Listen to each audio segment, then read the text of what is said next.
SEC opening weekend. It's going to be a spectacular spring of softball here in the Southeastern Conference, and it all starts for number 6 Alabama and Ole Miss with a series this weekend here in Oxford, Mississippi. The host Rebels and their fans know they've got their hands full as the Crimson Tide, one of only 3 undefeated teams left in the country.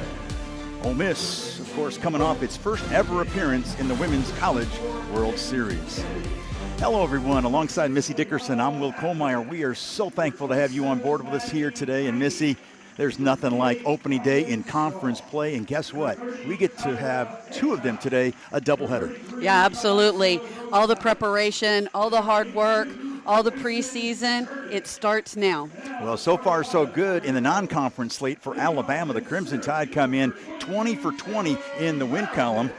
What impresses you the most when you look at this Alabama squad? Well, they've been impressive not only offensively but also in the circle. They're hitting .375 as a team, and in the circle they are boasting a .68 team ERA, so it's no surprise they're off to a 20-0 start. Yeah, those are some eye-popping numbers. As for the Ole Miss Rebels, they bring a lot of momentum into this series. They've been on a roll themselves over the last 12 games. They've won 11 of those. Yeah, absolutely. The homestand winning 8 straight games, averaging 7.5 runs per game and 4-run roll victories. The Rebels will go with Emily Boyer in the circle in game 1 of this series, her 10th appearance, 9th start, and she sports a terrific 1.73 earned run average. Yeah, you're going to see Emily Boyer throw in the upper 60s. She's got a curve, rise, screw, change, and drop. She's going to work all 4 quadrants, and her opponent batting average is .186. Those are some impressive numbers, but so does this Alabama offense. They have a plethora of major weapons throughout, including their fine leadoff hitter, Audrey Vandegrift, who's actually the birthday girl today. She was a first-team All-SEC selection last year, and she has picked up where she left off a year ago, where she hit just south of 400 and stole 50 bases. So that's the batting order for Coach Murphy, and here's how Jamie Traxel and her defense sets up. You've got Grisham, Malvin, and George in the outfield. Left side of the infield, Thompson and Reasoner. Right side, Pickens and Yamas, and Rachel Connors will catch Boyer here this afternoon in game 1 of this doubleheader. And there you see Jamie Traxel. 6th season, first 5. She's led the team to the tournament. Of course, last year we talked about it before, the first ever Women's College World Series appearance, and she picked up her 200th win here at Ole Miss in game 2 of the doubleheader that you and I called on Tuesday, Missy, against UT Martin. Yeah, she's just done a tremendous job here at Ole Miss, and kudos to her on her 200th victory. That's impressive. She said they've had a good week, and they are excited to get started into this grind of the Southeastern Conference schedule. They're confident. She said they're ready, and they're expecting to play some really good softball this weekend, and they're going to have to against this Alabama squad, a perennial power out of Tuscaloosa. Yeah, Alabama has just been firing on all cylinders, and I'm looking forward to an exciting weekend. So the stage is set. There you see Boyer, and that is Vandegrift. And away we go. First pitch fouled back. Vandegrift trying to bunt her way on. She is one of those sensational sophomores. Last year, her freshman season, all SEC as a freshman, so you know you're getting it done. She set a freshman school record with 50 stolen bases, so very important to keep Vandegrift off the base path if you're Ole Miss. Yeah, you definitely want to keep the leadoff hitter for Alabama off base early. Need to focus on outs, outs, outs. There's a strike call, and so Boyer gets ahead of Vandegrift. Nice change up there on the outside part of the plate by Boyer.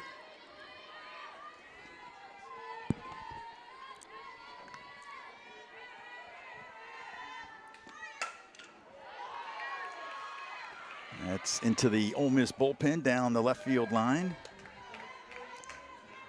Absolutely beautiful afternoon Of course, some storms, heavy rain expected here tomorrow, and that's why they pushed this one up from a single game at 6 o'clock to a doubleheader starting at 3. That pitch upstairs, they're leaving the count at 2-2. Had rain, in fact, driving over from Tupelo until I got into the Oxford area, and then it stopped. So I thought that was a good sign.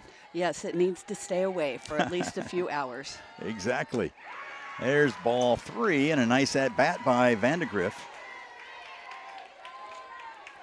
I talked about her 50 stolen bases last year. She has 8 already this year in non-conference play.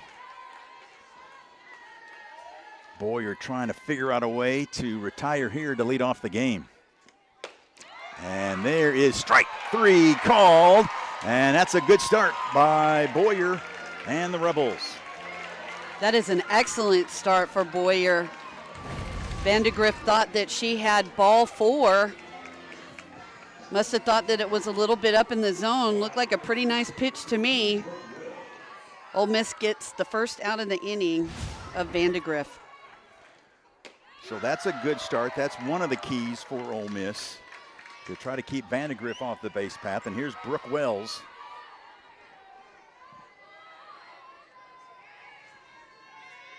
Hitting at 468. 468. And she lines one to right field over the head of Maddie George. And it's going to be a sliding double for Brooke Wells. And that's our first hit of the afternoon.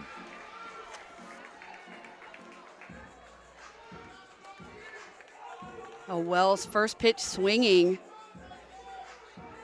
And she drives this ball over Maddie George's outstretched arm. It's a good thing Ole Miss got Vandegrift out. Yeah, with her wheels, Alabama might have had a 1-0 lead. So that was Wells' 7th two-bagger of the year. First pitch is low to Alexis Papillo. Papillo also with some gaudy numbers, 439, 8 home runs. That's a nice little change by Boyer. Took a little something off of that. Papillo leads in hits with 25, home runs with 8, and RBIs with 25. Not many people you'd like to have up in this particular spot if you're Alabama. Did she commit? No, she did not. Yes, she did. I was wondering why there was no appeal down to third. Matt Dial, our home plate umpire, looked toward Robert Gonzalez, the third base umpire. Well, she tried to hold up. Mm-hmm. By the way, Brian Crochet is the first base umpire here today in game 1 of this twin bill. Papillo, you mentioned her numbers with 8 home runs and 25 runs batted in. Leads the team in both those categories along with hits. She began her career at Northern Iowa, which is the alma mater of their head coach, Patrick Murphy.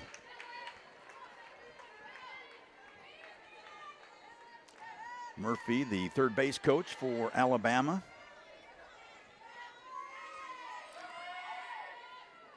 What a job he has done in Tuscaloosa. I mean, we could go on, including a World Series championship back in 2012, 26 NCAA tournaments. 15 of those made it to the Women's College World Series. And there's ball 4 to Papillo, and the first walk for Boyer. That's really not a bad walk.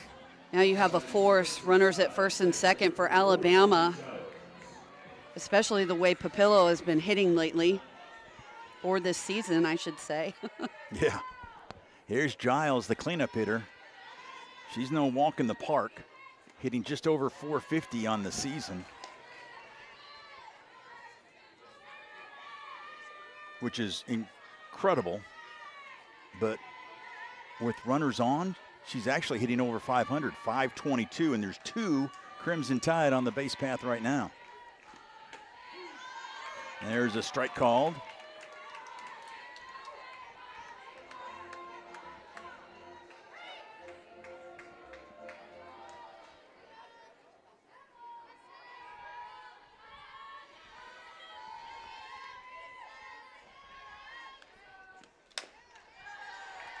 And Boyer gets ahead of her now, 1-2. Well, the one thing about Boyer is she's got an excellent strikeout to walk ratio. She's got 12 walks and 44 Ks, now 13 with the walk to Papillo, but still, she doesn't mess around out in the circle. No, she doesn't, and that is a nice pitch, but a good eye by Giles. Boyer thought she might have had her. Look good from up here. 2-2 the count. 2 on, just 1 out here in the top of the first. Giles staying alive. There you see Brooke Wells, who had the double. Her slugging percentage already was over 1,000, so that'll add to that. Giles smashes that one, foul. Patrick Murphy wanted nothing to do with that. 28th season as the head coach at Alabama. He's really been impressed with how his pitchers have been so consistent. He said they had a very spirited practice last night. Jamie Traxel, a quick conversation with the third base umpire Robert Gonzalez.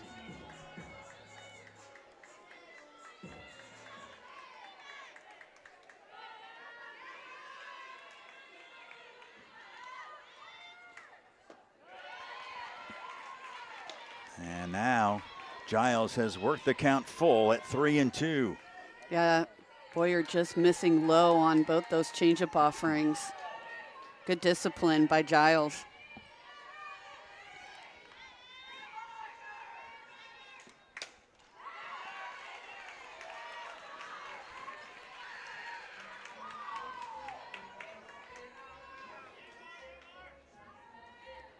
These teams did not face each other last year.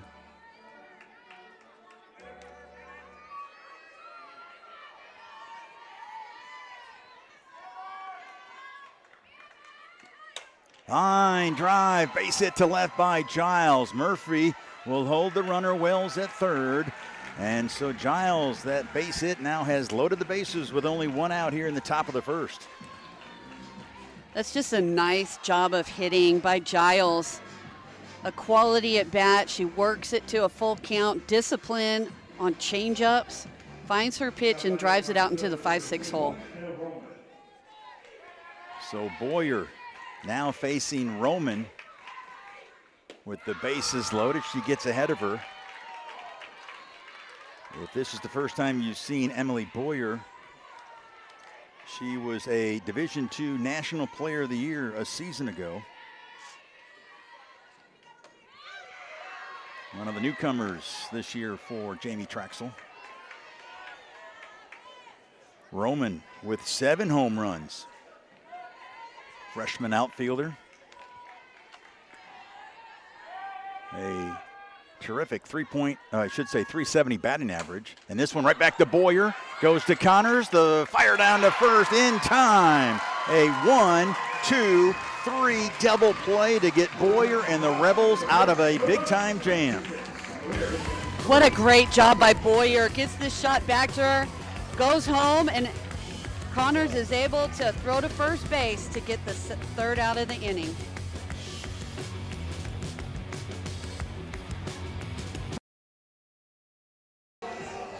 Jocelyn Brisky, the junior right-hander, gets the start. In fact, this week's SEC Pitcher of the Week, and why not when you go 3-0 with 15 shutout innings, and what a year she has had. 6-0 record-wise, and a ERA of under 1, Missy.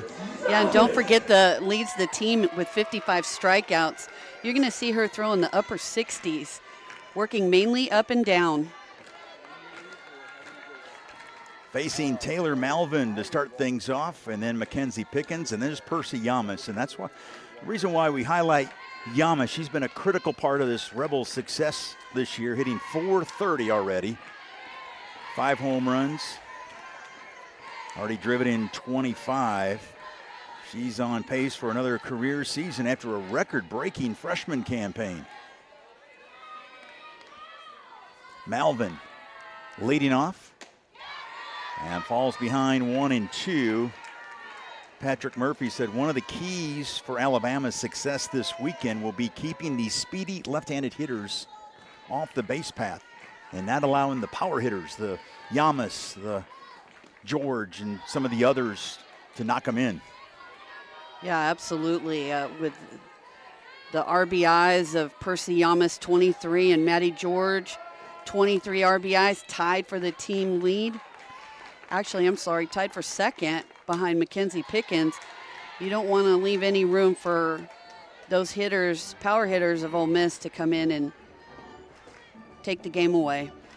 Malvin, a definite igniter.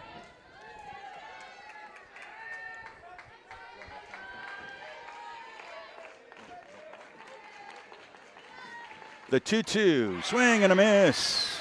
And Brisky off to a nice start, striking out the leadoff hitter, Taylor Malvin. Well, we see why she's got SEC Pitcher of the Week. Look at those numbers on the year. Incredible. And there's first pitch swinging Mackenzie Pickens, who is retired by the shortstop Hawkins, who flipped over to Wells for the second out. And Brisky making quick work of the Ole Miss Rebels so far. And what a knowledgeable heads-up play by Brisky to let that ball go and let Salyn Hawkins make the play on Mackenzie Pickens. Yeah, a lot of pitchers will just try to stab at it, knock the ball off course, and most of the time the runner reaches. So here's Yamas, and so far so good for Patrick Murphy. He is facing Yamas with nobody on base.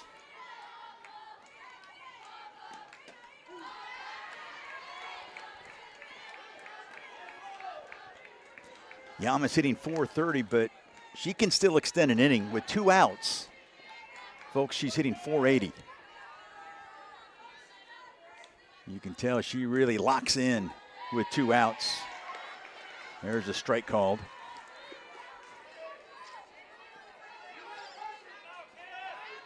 Well, she definitely has a great eye at the plate, only striking out 3 times so far this season. That'll even the count at 2-2. Yeah, she puts the ball in play. So 3 strikeouts in 79 official at-bats. That's crazy good, folks. She's got to guard the dish here at 2-2. Swing and a miss. And a strikeout. The second of the inning for Brisky. And a 1-2-3 inning for Brisky. Yeah, not what you expect out of Percy Yamas, but here pulls her head a little bit and just Brisky. Squaring off on the diamond since 1997, and as you can see, it's been all Crimson Tide in this series, winning 68 of the first 75 matchups. They didn't play each other last year. The Tide did sweep the Rebels in Tuscaloosa in 2024.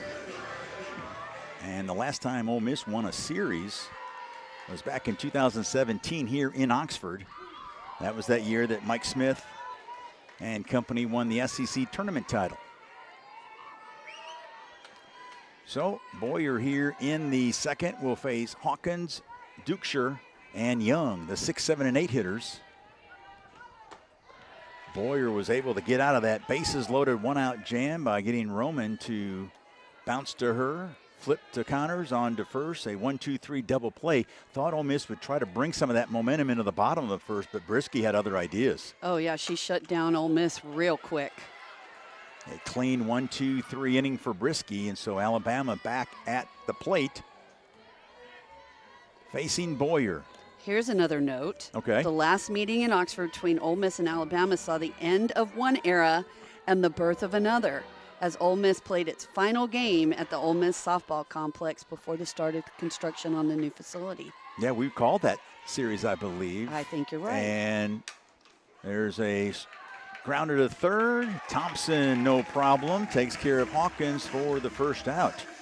Yeah, to take that nugget one step further, that was when Ole Miss won on a walk-off by Stevenson, walked it off against Montana Fouts. And what was interesting, Alabama's All-American Montana Fouts, was that Friday night in game 1 of the series, we called Fouts had a perfect game. So she gets the perfect game win in game 1 of the series, which was the 9th perfect game in Alabama school history. And then on Sunday, it's Ole Miss handing Fouts a rare loss with that walk-off by Stevenson. And as you mentioned, the last game ever in the old stadium. Yeah, they scored 4 runs in the bottom of the 7th inning, and that's unheard of against Montana Fouts. Yeah. So good out in the circle. Oh my goodness. 4 runs, that's a month for Fouts giving up in one, and maybe even sometimes less than that. She very stingy in the circle, that's for sure. There's a fly ball to left center field. That's going to drop. Malvin gets over there quickly, and so Abby Dukeshire is held to a single, but already 3 hits for the Crimson Tide. Good job out there by Tenley Grisham and Taylor Malvin to converge on that hit by Dukeshire. It could have ended up going to the wall for a double. Mm-hmm. So here's Jenna Young, the second baseman, the junior. One of 4 left-handed hitters in that Crimson Tide batting order.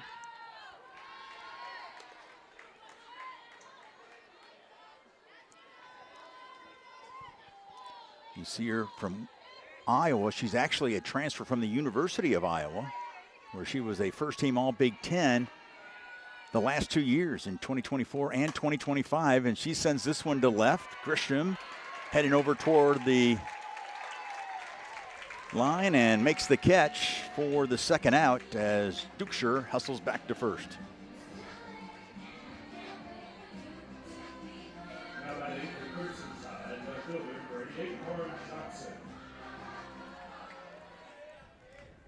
Here's Lauren Johnson, the junior outfielder.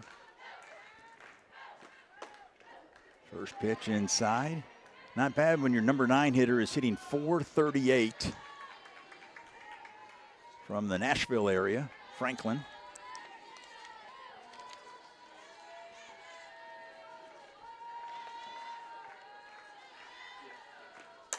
Fly ball, deep left field. This has got a chance, and it's gone.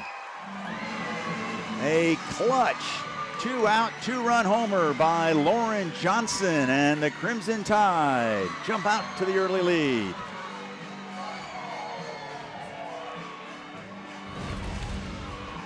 Emily Bower, just gets a little bit too much of the plate, and Lauren Johnson makes her pay. It's nice to have a number 9 hitter that has a .438 batting average and can hit home runs like that if you're Pat Murphy. And so, yes, look at that Crimson Tide squad. Could not wait to congratulate Johnson. Her second home run of the year. And so Boyer, who got out of a Houdini-like act in the top of the first with the bases loaded and 1 out. This time with 2 outs, the Crimson Tide don't bounce in to an inning-ending play. They hit a 2-run homer by Lauren Johnson. And here's Vandegrift, the leadoff hitter, who was caught looking to start the game.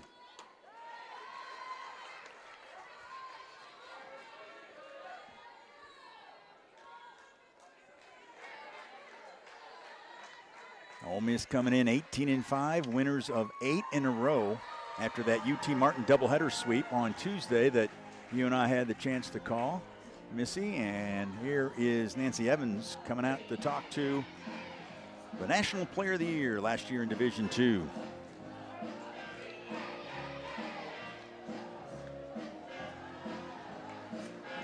You see the line so far on Boyer. In 1 2/3 innings, already given up 4 hits, and coming in, you touched on it at the top of the broadcast, Missy. Opponents were only hitting a .186 against Boyer. Been a different story so far today, as they are already 4 for 8 at the plate officially, Alabama. Yeah, she's really done a nice job out in the circle for Ole Miss. I'm sure just a little tweaks here and there, more working the corners rather than getting too much of the ball on the plate, which she did on that Lauren Johnson home run. She's behind now, 2-0 to Vandegrift. There's a strike call. Nancy Evans, the pitching coach, she basically has had to restructure the entire staff after last year. And so far, so good coming in.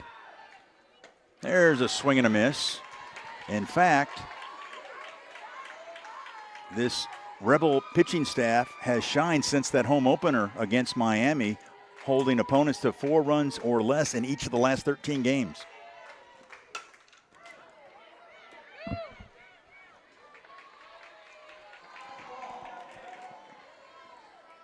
But today it is Alabama that has jumped on Coach Evans and her staff 2-0 here in the top of the second inning. Well, correct me if I'm wrong. Billy Witten is the only returner, right?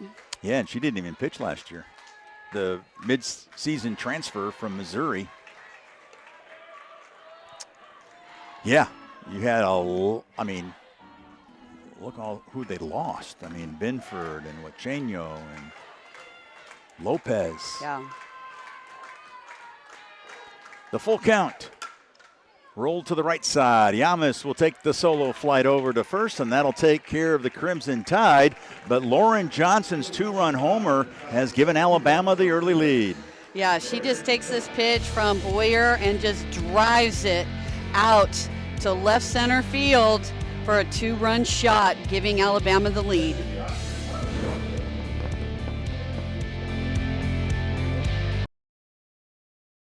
18-5, but this season started just 6-4. The Rebels have won 12 of the last 13, but here's a key nugget right here.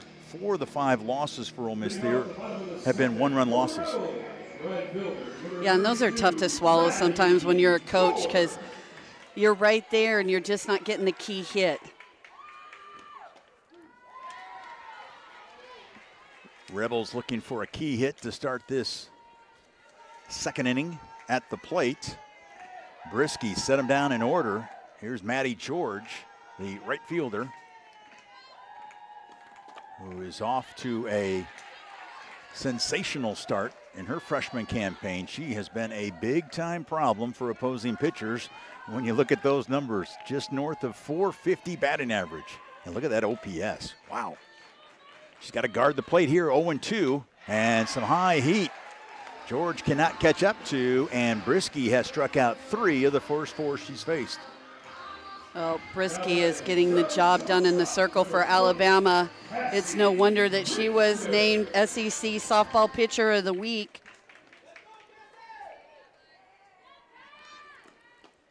There's a swing and a miss by Cassie Reisner, the shortstop. Reisner, the transfer from Kentucky, hitting right at .330 on the season.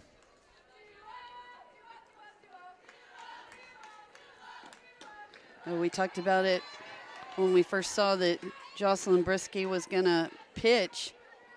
She's the team leader with 55 strikeouts, and there's no wonder why. She's going right after these Ole Miss hitters. There's a chop to the left side, and that will find a home out into left field. So Cassie Reisner with the first hit of the afternoon for the Rebels against Brisky.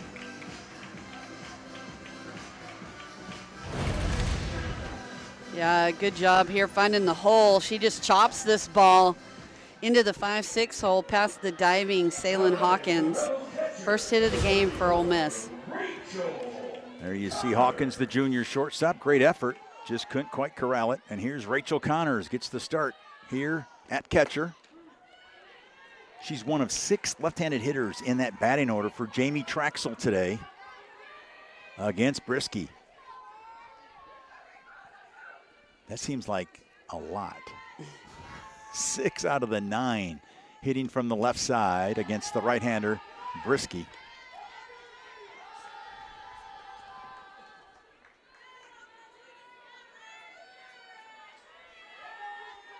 Connors 6 for 22 at the plate so far this year. Bunker has caught the majority of the game so far for Ole Miss. This is the 9th start this season for Connors. You see her numbers. And a swing and a miss. Brisky is dealing, folks. 4 strikeouts already in 1 2/3 innings. Just a great job here by Brisky. Looks like a drop, and Rachel Connors just swings right over the top of it. That one in the dirt, and Reisner will get into scoring position with 2 outs. Another drop by Brisky. This gets away from Giles behind the plate. 5th wild pitch of the season for Brisky. Taylor Roman, she had some clutch hits last year in the postseason, not only in the regional at Arizona, but also in that super regional at Arkansas. There's a strike called. Good location by Brisky. Roman trying to help the Rebels answer in the bottom of the second after Alabama took the early 2-0 lead on that 2-run jack by Johnson.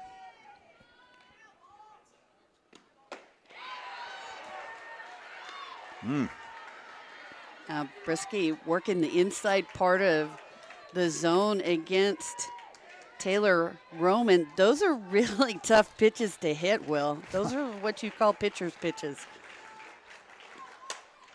Fly ball, left field, deep to the warning track, and it's gone. And Taylor Roman has done it again.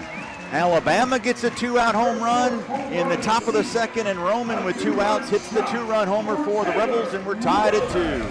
Very uncharacteristic of Brisky. She's gotten ahead on Roman, and this ball she just misses right over the plate, and Taylor Roman makes her pay. She hit that ball as high as she did far. Yeah, that was a moonshot by Roman, and oh, did Ole Miss need that. Rebels, so important to answer, to respond, especially to a team ranked as high as 4th in one of the national polls, number 6 in the ESPN poll, which we use. 20 for 20 in the win column. You want to try to hang with them. You don't want a team like Alabama to get out to a big lead. Here's Grace Thompson, the third baseman.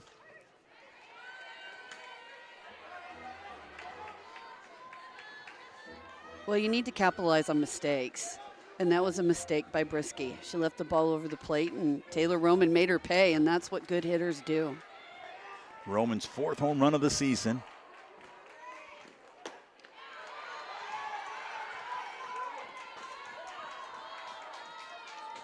And like you say, that's a by Boyer. She came in, I should say, with Brisky, came in just giving up 4 earned runs in over 30 innings. Gave up 2 with that swing to Roman. Well, she's been doing a great job of getting ahead of these Ole Miss hitters, and then when you make a mistake like that, it makes you cringe as a coach. Because you're ahead, and you want that out. Mm-hmm.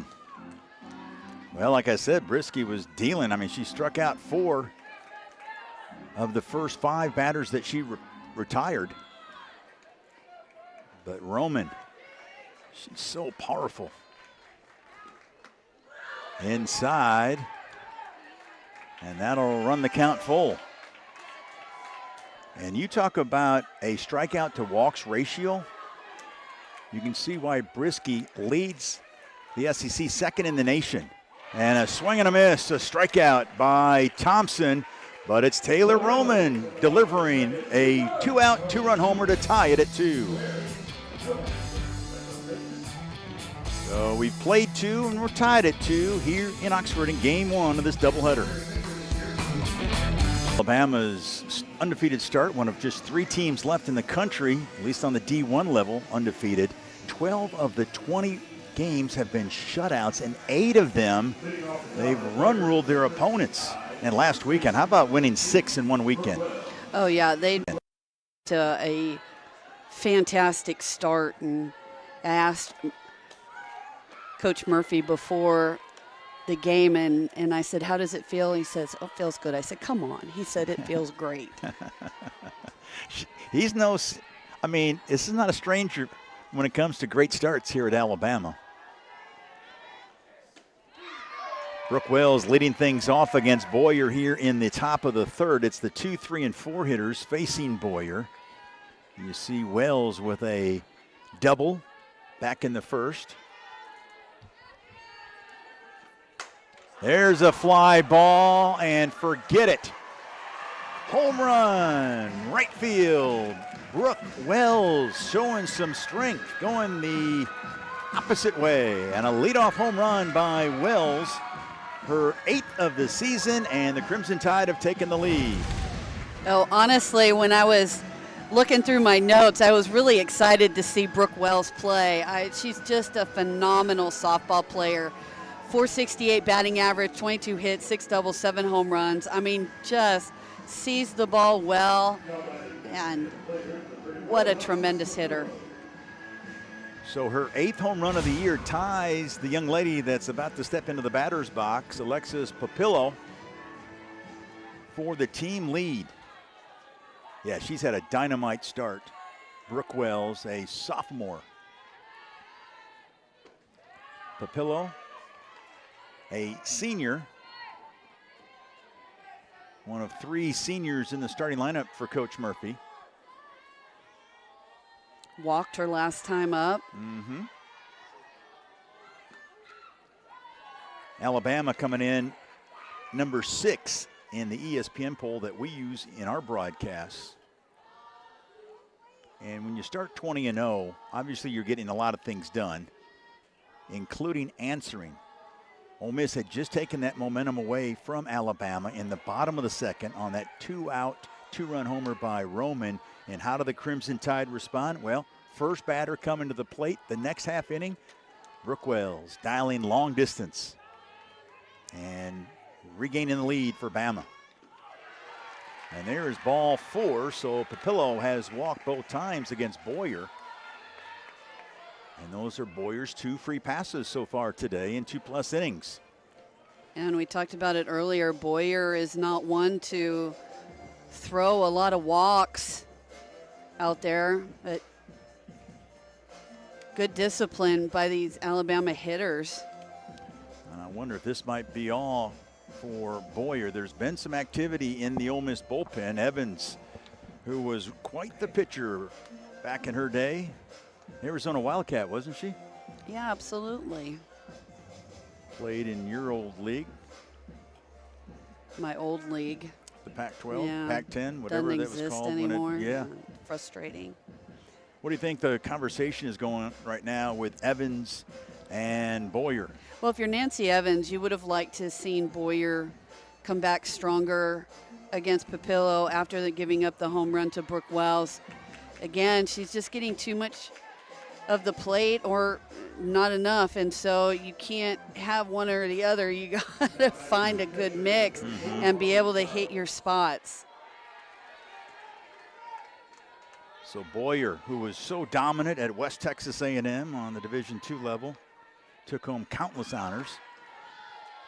Giles, the cleanup hitter, showing bunt, pulled the trigger back. She had a single her first time up. That's when Alabama loaded the bases in the top of the first inning, but then it was Boyer that got out of the mess with a 1-2-3 double play to the lady on deck, Anna Roman.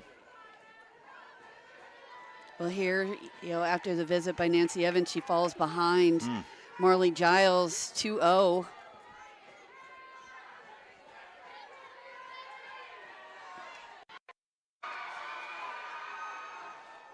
And that Alabama dugout, it is fired up right now. I'm telling you, folks, they are into it. I mean, every pitch. Coach Murphy was talking about just that, how spirited even last night's practice was. I mean, we were amped up. We were getting ready to call this doubleheader on SEC opening weekend, but can you imagine playing? And that's looks like it's going to, well, nope, they're going to give Boyer a towel, wipe off some perspiration. Well, it is a humid day. It's Yes. a beautiful day, but it's a humid day. And there's one thing that Alabama does. It's they put pressure on their opponents, especially offensively. There you see one of the reasons, or one way you can beat the heat in the sun, just have your little covering there. And there is ball 4. And Giles has now reached base both times. And Boyer and the Rebels getting in some trouble again here in the top of the 3rd inning with Anna Roman coming to the plate. There you see Thompson coming over with some encouraging words. Still no outs for Ole Miss here. They do have a force. Boyer coming in with about almost a 4-to-1 strikeout to walks ratio. Already with 3 walks.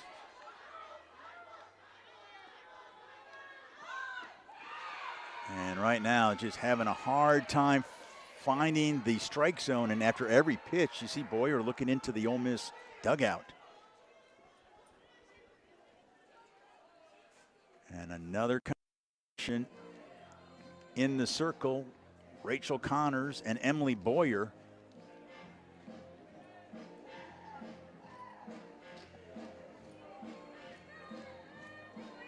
And coming in to this series as a unit, the Rebels have pitched well when it comes to a combined ERA, top 25 in the country, just over 2.30. That's going up today. That one in the dirt. Connors got to it quickly before the runner Papillo could advance. And a 3-0 count to Roman. Well, the staff started out a little rough, but they really turned it on and turned it around and just been very successful the last 11 out of 12 games. Here, Boyer's just struggling. I mean, trying to find the zone, and you wonder if she's feeling the pressure. This is a big-time game for Ole Miss. Oh, yeah. Started SEC play. First team you play is Alabama. Yeah. Well, their first 4 weekend series are against teams ranked in the top 6 in the country. I mean, we talk about the grind. Are you kidding me? Right. And this, by the way, is the first Power 4 opponent that Ole Miss has faced this year. Here's the 3-2, and Roman stays alive. Well, Boyer does a good job of getting back into the count here. 3-2, and good job by Roman to foul that off. There's a smash to the right side. Pickens to Reisner. The relay in time. And a 4-6-3 double by that Ole Miss defense. Pat Murphy is not very happy with that call, so they are going to challenge that play. It was close at first base. Anna Roman hustling down the line. Alabama is challenging the call of out at first base. This is their first challenge. Plays under further review. There you heard Matt Dial, our home plate umpire. So now we just wait for Birmingham, right? Yep.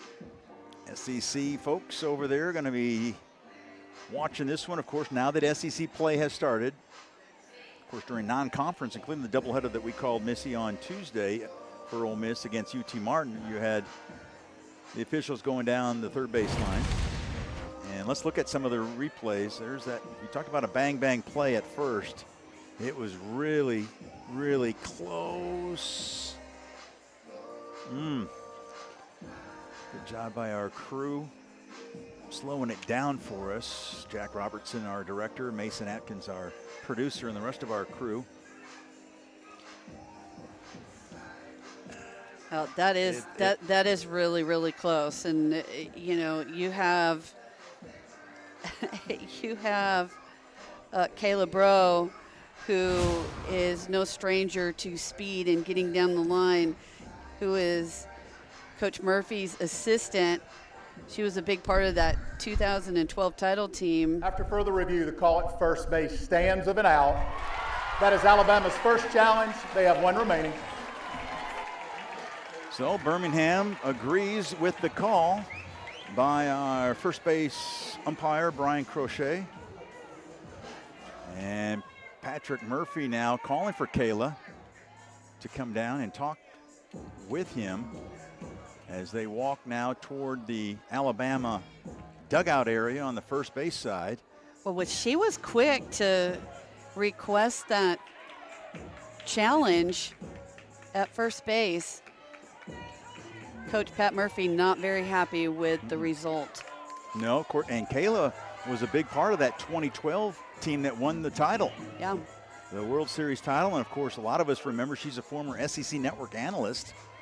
Now, as you mentioned, a coach, an assistant under that gentleman. Here you see Kayla over there at first. What a career she had. So now that double play kind of changes the complexion of this inning. You've got Papillo at third now, but with 2 outs for Salyn Hawkins. That changes the complexion big time. That was a huge double play by Ole Miss. Second time that Roman has bounced into a twin killer. Here's Hawkins fouling the first pitch off. Hawkins actually started her career at Mississippi State. Junior shortstop, hitting just under 370 now after she grounded out to Thompson at third, her first at bat. Oh, what a pitch by Boyer. Now this is more of what we anticipated seeing from Boyer. Pretty changeup, gets ahead on Salyn Hawkins, 0-2.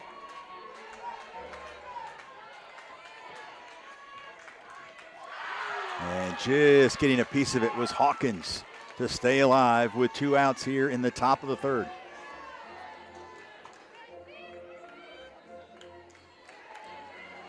Rebels will have the 9 1 and 2 hitters, Grisham, Malvin, and Pickens coming to the plate in the bottom half of the third. Boyer trying to end things here in the top of the third. Fly ball into left center field. Grisham drifting over and will make the play. But Brooke Wells' leadoff home run has given Bama the lead. Yeah, just a great job. Like I said, so excited to see her hit, and she doesn't disappoint with this home run to right field, giving Alabama the lead, 3-2. Yes, there is nothing like conference play. Like Coach Murphy was talking about before, whatever happened before, these non-conference games, now it's time for the real season. That's exactly right. The preseason and all the hard work, like I said in the opening, this is what you play for right here. This is what matters, SEC conference play. Well, what matters for Ole Miss right now is trying to answer that Wells home run in the top of the third to make it 3-2. Tenley Grisham leading off. And then followed by Taylor Malvin and then Mackenzie Pickens. Grisham actually was the leadoff hitter in both games of the doubleheader on Tuesday against UT Martin, hitting 9th here today. Well, and you talked about it earlier, Coach Pat Murphy wants to keep the lefty speedsters of Ole Miss off base. And Grisham definitely falls under that category.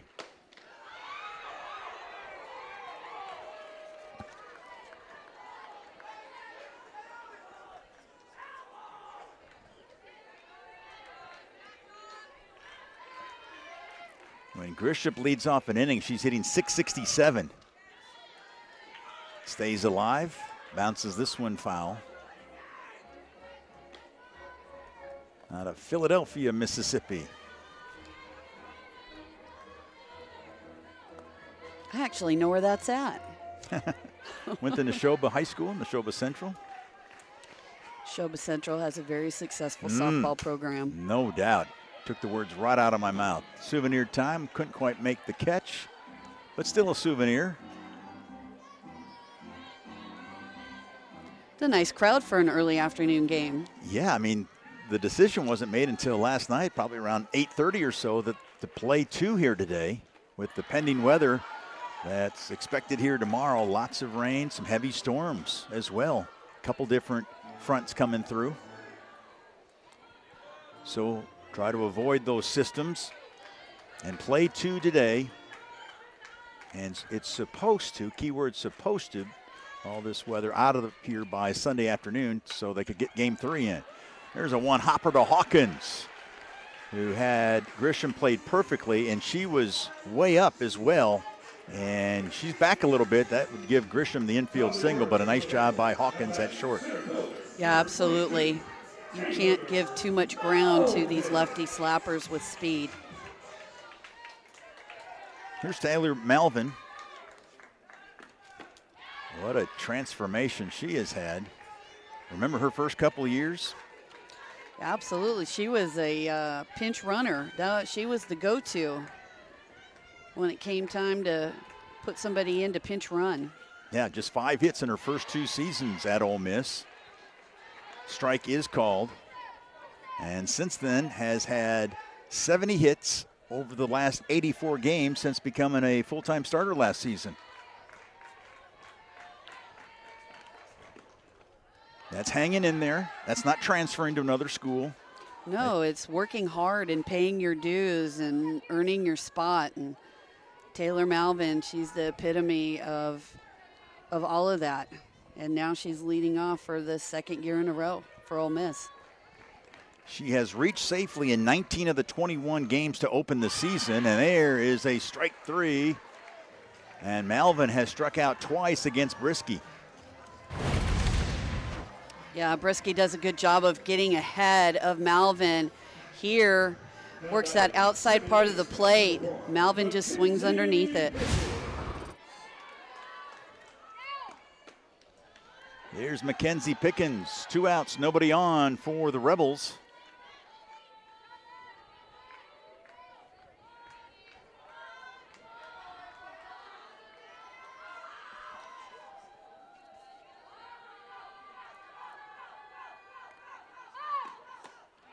Check swing. And the appeal down to first. And Brian Crochet says, yes, that was a strike that she did commit.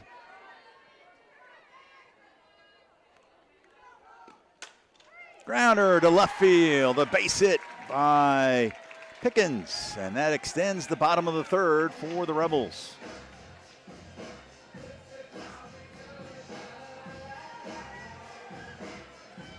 It's almost like Brisky gets irritated every time something doesn't work her way, but a good job by Pickens.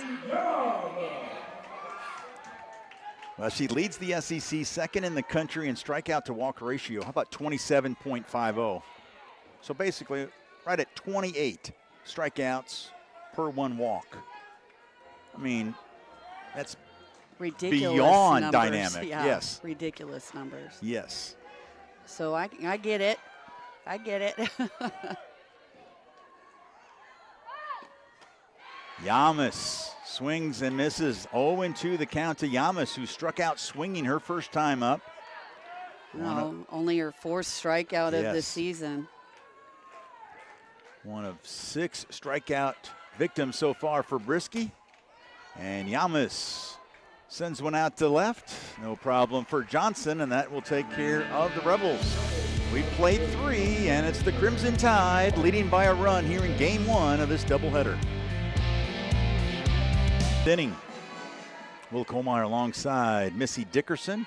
Abby Dukshire will lead things off. She singled and scored her first time up, and she was on base when Lauren Johnson hit her 2-run homer in the top of the 1st to give, at that time, a 2-0 lead to Alabama.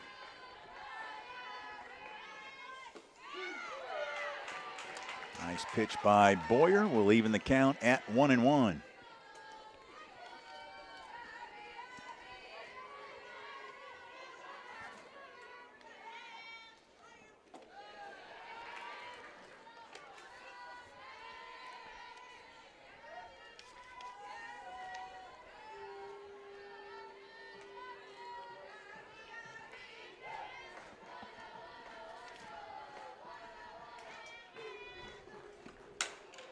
Smash to third, in between hop, no problem for Thompson.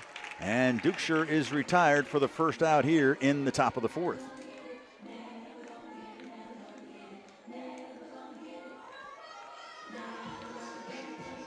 Crimson Tide second baseman, number 4, Jenna Young.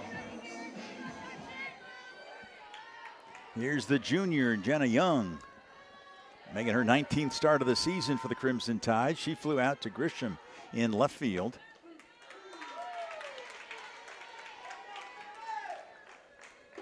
That brought that batting average down 7 points to 304. On base percentage still over 400 because she has walked 9 times already this year. Tied for second best on the team. Wells leads the way with 12 walks. So Wells with with a slugging percentage way over 1,000 also has an on-base percentage of over 600. That's why you were looking so forward to seeing Brooke Wells.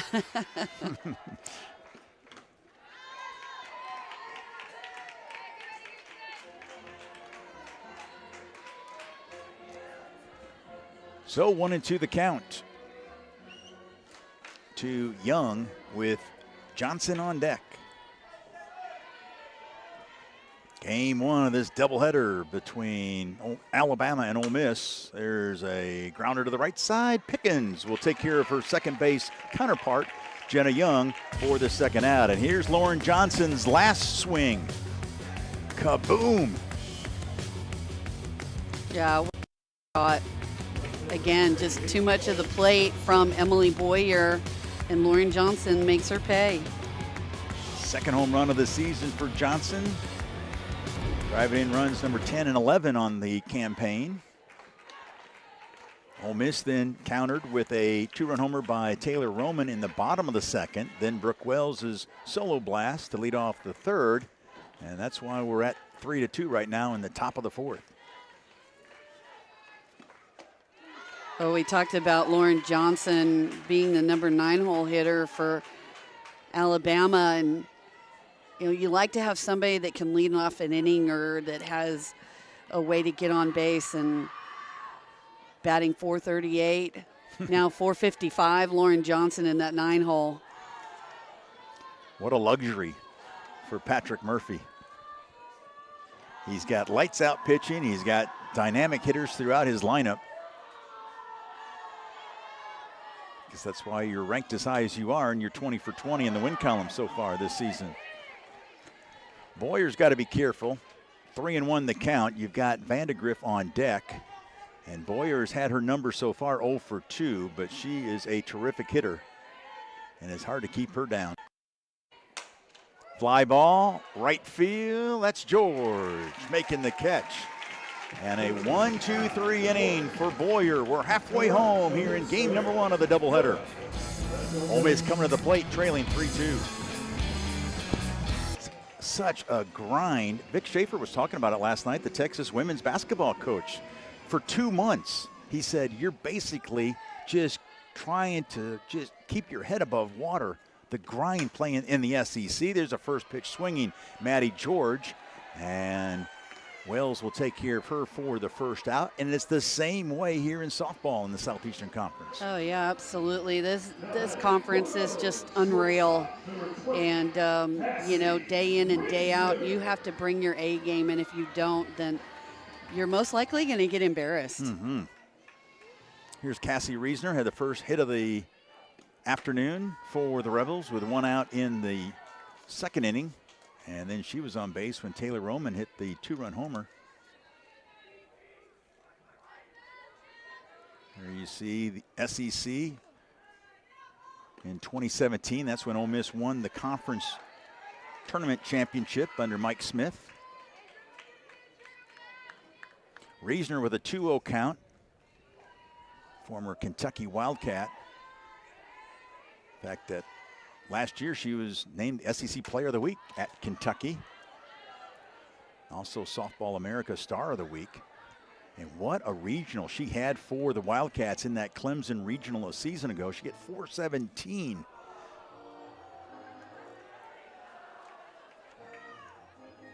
And she has come on and played solid at shortstop. In fact, Missy, she leads the SEC in infield assists starting conference play. Yeah, she's been a great addition to these Ole Miss Rebels.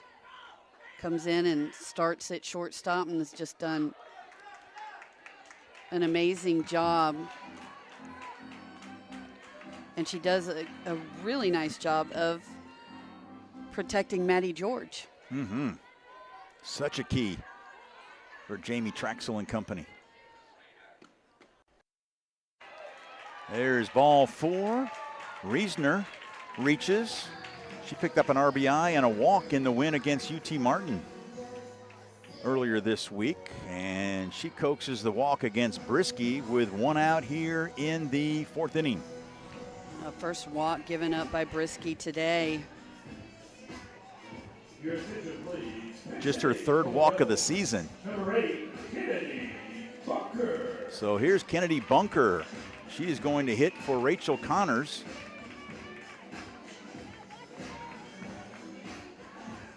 And Jamie Traxel going to the reserves for the first time today. Playing a hunch with Bunker. Hitting for Connors. Bunker drove in 2 runs in a win against UT Martin on Tuesday. She's the transfer from Fresno State. Made the All-Mountain West 2nd team a year ago.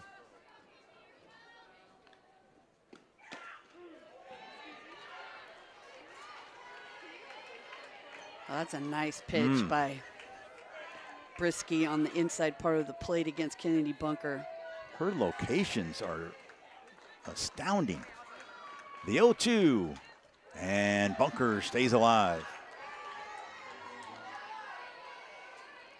She's really done a tremendous job working both sides of the plate against these Ole Miss hitters. The only time that she's gotten herself in trouble is when she misses over the plate. And Bunker, nice 2-strike approach. Sends one to the wall in left field, and Traxel will hold the runner at 3rd, and a pinch hit double by Bunker.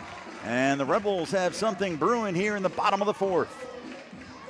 That's a great job of Kennedy Bunker coming in off the bench. You're cold, and you're asked to come in and pitch hit against SEC Pitcher of the Week in Jocelyn Brisky, and you smoke one to the wall in left center field for a stand-up double. Yeah, that was a missile. And speaking of missiles, Taylor Roman coming to the plate. She can send some rockets off her bat, including back in the 2nd inning, a 2-run homer. Well, if there's one thing that Ole Miss can do, they can hit. There's no question about it. We've seen it game in, game out. And now Alabama with a conversation in the circle. There has been some activity in the Alabama bullpen. Yeah, Lance McMahon, pitching coach, come out to visit with Jocelyn Brisky. Brisky starting today 8th in the SEC with an earned run average coming in at 0.91. It has since gone over 1. 9th in the conference in strikeouts. And I'm telling you, that walk, just her 3rd of the season. And she already has, 6 strikeouts today. So her strikeout to walk ratio now is 61-3. 61-3. Yeah, that's crazy. It's hard to do in Little League. Well, we saw her, Taylor Roman's last at bat, get ahead and work in the inside part of the plate. It looks like they're going to walk Taylor Roman. Marley Giles is sitting up way outside in the other batter's box. That one a little close. And not surprising when you have first base open that they're going to walk Taylor Roman, especially after that hit she had in the 2nd inning.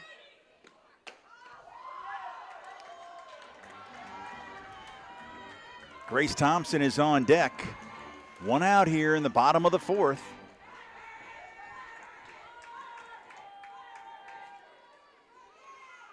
And there is ball 4. And so now the bases are loaded. Roman now at first. You've got Reisner at third, Bunker at second. And now with Roman at first, here's Grace Thompson, the third baseman. Grace Thompson, one of Brisky's strikeout victims in the second inning. In her fourth season at Ole Miss, one of the leaders. She had a home run against UT Martin in the doubleheader that we called Missy on Tuesday. I mentioned her fourth season at Ole Miss. She had one red shirt. And now Jamie Traxel. I think we might get a pinch runner I for. think that's exactly what we're going to have. Probably Taylor Roman. Mm-hmm. Talking with Matt Dial, our home plate umpire, in game one of this doubleheader.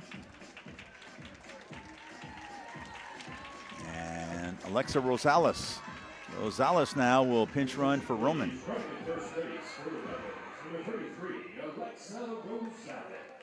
So Rosales first. You see Bunker there at second. And a swing and a miss by Thompson. Infield is in. They're going to try to, if there's a ground ball, to try to get the force at the plate. Grisham is on deck.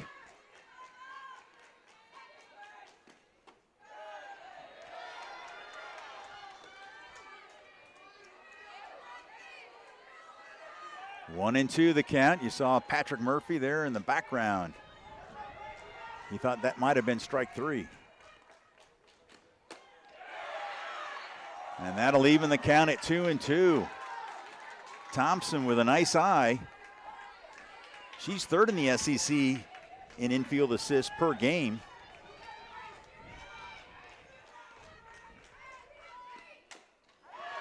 Hanging tough at 2-2.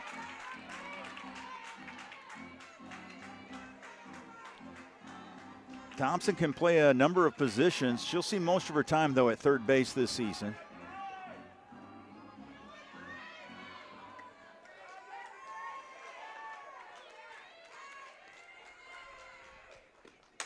Fly ball, center field. That should be deep enough to score a run. And it will be, as Grace Thompson delivers a sacrifice fly to score Cassie Reisner. And we're tied at 3 here in the bottom of the fourth. That's a big at bat for Grace Thompson. They walk Taylor Roman to get to her, and she comes through big with a sacrifice fly, tying the game 3-3. Great approach at the plate, not trying to do too much. And we got a pinch hitter here, and it looks like it's going to be Leilana Applin. So the junior utility player will pinch hit for Grisham.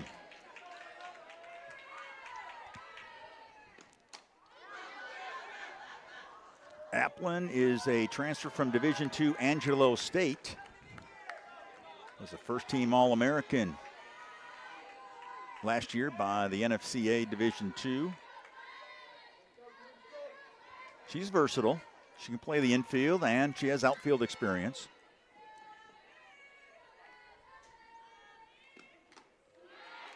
But she falls behind quickly, 0-2 to Brisky.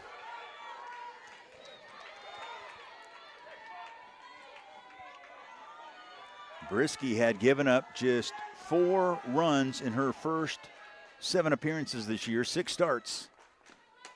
Popped up on the infield, and this should do it. The catch made by Dukeshire, and that will take care of the Rebels, but the sac fly by Thompson has tied it as we've got 4 innings in the books. Top of the 5th straight ahead here on the SEC Network. In app, our next SEC Inside grants you an all-access pass to the women's basketball tournament. You'll get never-before-seen footage and sound from players and coaches, a real behind-the-scenes look. That's the SEC Inside, taking a closer look, behind the curtain, if you will, of the women's basketball tournament. Of course, both these schools advanced with wins last night in Greenville, so they will play tonight. Ole Miss plays at 5 o'clock against Vanderbilt. And I believe Alabama takes on Texas right after that one. That'll be tonight on the SEC Network.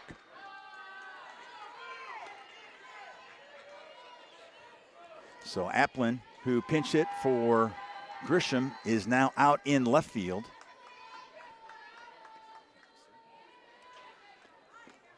Top of the order for Alabama here in the top of the 5th inning. Audrey Vandegrift 0 for 2 against Boyer today. A strikeout looking to start the game, and then a ground out to first. I believe that Kennedy Bunker stayed in the ball game behind the plate too. So Bunker replaces Connors behind the plate. Bunker pinch hit for Rachel Connors last inning.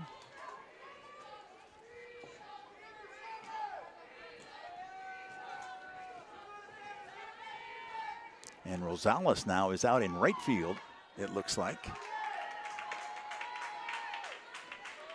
Yes, that's Rosales out in right field, so. All kinds of changes. Yeah, Jamie Traxel trying to keep us on our toes. Trying to keep you, the viewer, up to date. Fly ball is kind of slicing a line drive, if you will, into the corner, foul.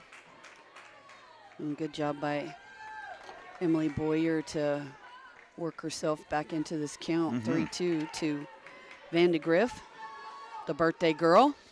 Happy birthday to her out of Bogart, Georgia. Went to Prince Avenue Christian School. And a quality at bat by Vandegrift and a leadoff walk. And that usually spells trouble when Vandegrift can lead off an inning. With her speed, she had 50 stolen bases last year, set a school record for a freshman. She already got 8 thefts this year. Preseason All-SEC. And Boyer now.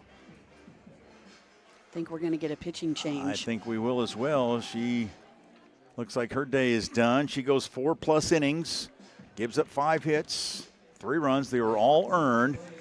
That walk to Vandegrift, one of her 4 free passes, and she had 1 strikeout. We'll step aside. We'll tell you who will replace Boyer in the circle. 3-3, top of the 5th inning. Alabama, though, has something going on here with a leadoff walk here in the top. Nancy Evans talking with the new pitcher Lily Witten for Ole Miss, the transfer from Missouri. 5-0 on the year. She's got a sparkling 1.46 earned run average. We saw her Tuesday against UT Martin. She got the win. You're going to see her throw in the mid-60s. Head coach Jamie Traxel likes to see her come in from the bullpen and get a saving role. Here she's coming in with the game tied 3-3. And Brooke Wells, her last time up, gave Alabama a 3-2 lead as she had herself an Oppo taco with that homer to right. Back in the top of the 3rd. She also doubled back in the 1st inning, so that might have been part of the thought process as well. She was seeing it really well from Boyer. Yeah, absolutely. Different look here from Lily Witten. And the first pitch in the dirt, it gets away from Bunker. And now Vandegrift in scoring position with nobody out and one of the hottest hitters in the conference, Brooke Wells, at the plate. Almost like Kennedy Bunker was caught off guard there on a Lily Witten's pitch. Yeah, kind of handcuffed her.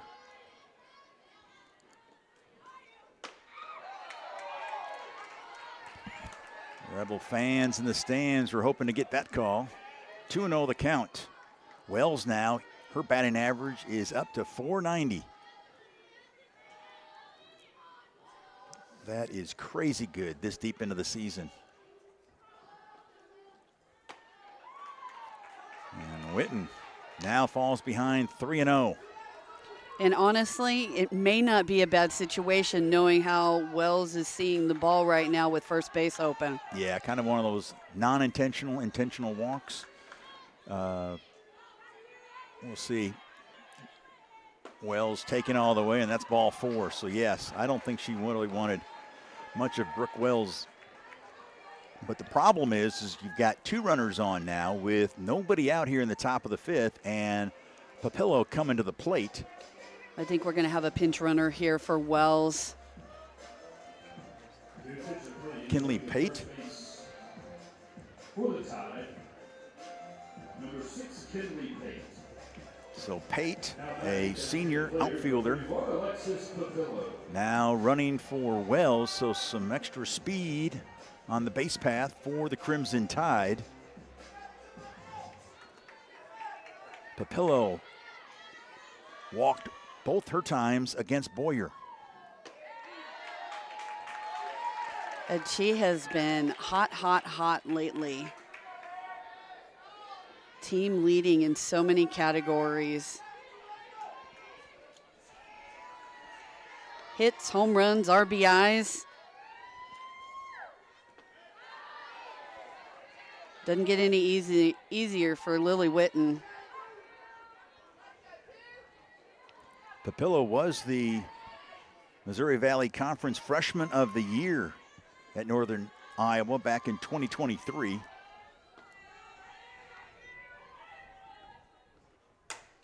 Popped up into left field. That is Applin coming on, making the catch.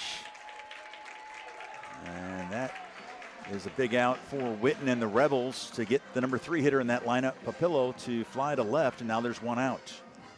Yeah, definitely a big out.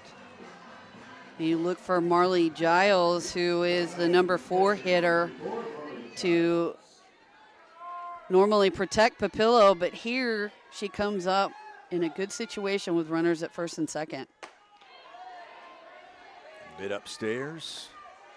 Witten can make that catcher's glove pop, can't she? Oh, yeah. We've seen her several times so far this year, and just does an amazing job coming out of the bullpen. Grounder to third. Thompson steps on the bag. The throw is off the mark to Yamas. And so Giles will reach on the fielder's choice.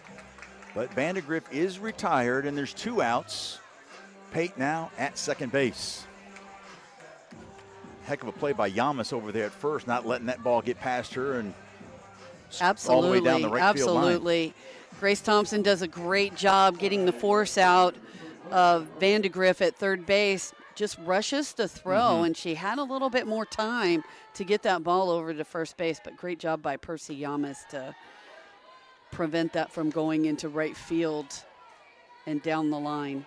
And we've called a handful of Ole Miss softball games already this year, and Thompson usually is, her targets are on target.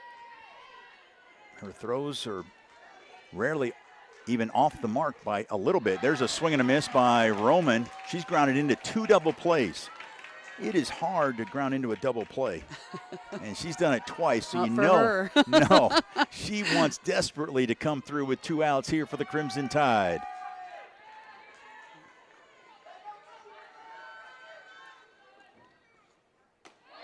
What a pitch by Witten. 1-2 now the count. Yeah, Witten pulling the string, throws a pretty changeup to Roman. Witten transferred to Ole Miss last year, did not pitch for the Rebels.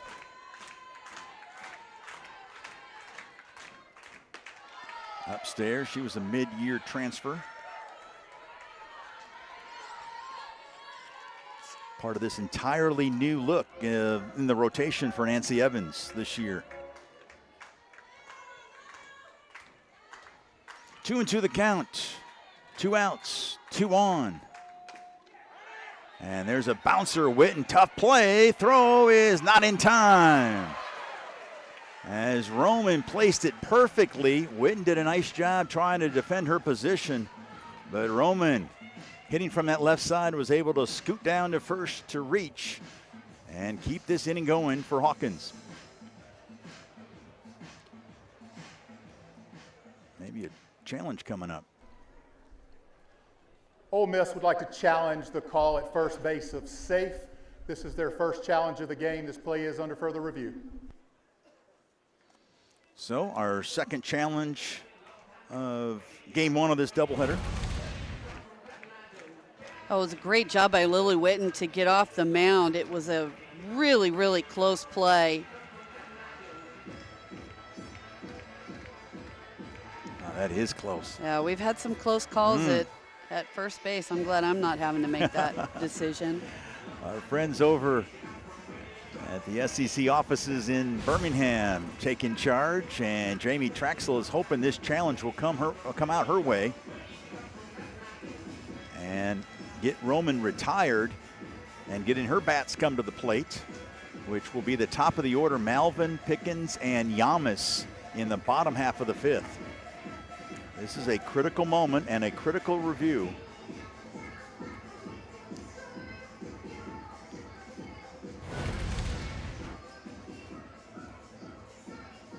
Whew. I don't know. From that angle, well, here we go. Let's see what Hawkeye has. This can really slow it down. I'd say she's out by that. Yeah, I mean, that is the true definition of a bang-bang play at first. You think? Yeah. I mean, you saw Kayla over there at the first base coach. She was trying to influence, she made the call safe. It is so close. Yeah, and that speaks volumes right there. Just you look at Jamie Traxel. She's almost biting her lip. She knows how important this call can be. Oh, absolutely. Will Hawkins get an at-bat here in the top of the fifth with the bases loaded, or will she lead off the top of the sixth inning for Alabama? Traxel and company tied with one of three undefeated teams left. There's only three left in the country that haven't lost a game. Alabama is one of those. Tennessee, number one ranked Tennessee this week, and then Grand Canyon off to a record-breaking start. They are also undefeated. Looks like the call has come in. After further review, the call on the field stands as called. The runner is safe. That's Ole Miss' first challenge. They have one remaining. So it did not turn out Jamie Traxel's way on that one. Well, like I said, I'm glad that's not my decision to make. That was a tough call. For the Crimson Tide, shortstop number 47, Salem Hawkins. So here's Hawkins, who went 0 for 2 against Boyer, a ground out and a fly out. Witten trying to get out of a bases loaded jam here in the top of the fifth.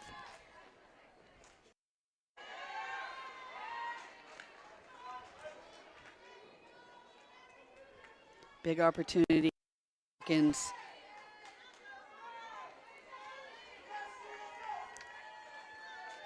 .375 hitter.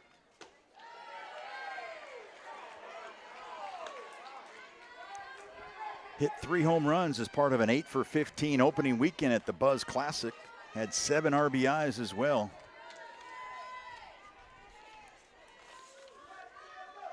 Out of Phoenix, Arizona. Transfer from Mississippi State. Began her career in Starkville.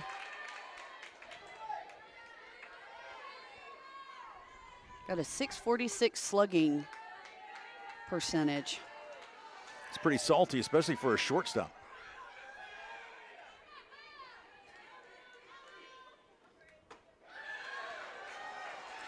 Three and one the count, and there's nowhere to put Hawkins. Pate is at third, Giles is at second, Roman is at first. The screws are tightening here in Oxford. Ball 4 to Hawkins, and she gets the run batted in as Pate scores, and Alabama has retaken the lead.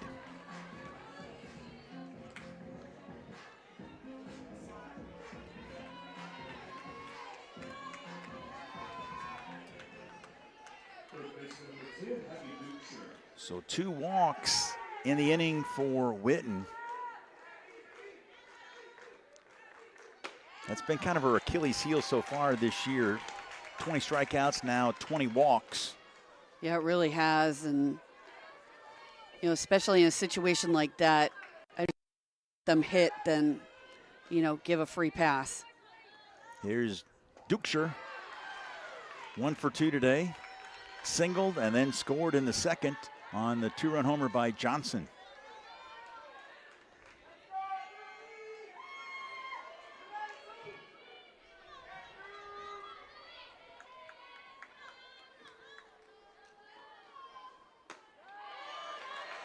Which falls behind again. That run by Witten that she gave up, just the 7th earned run this year in 34 1/3 innings.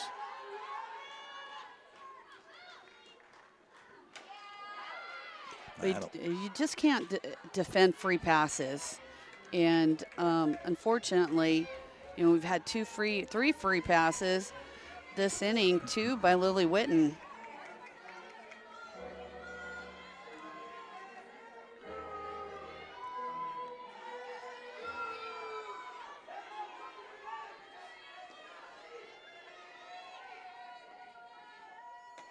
Upstairs, and the count is full at 3-2 with 2 outs and the bases loaded.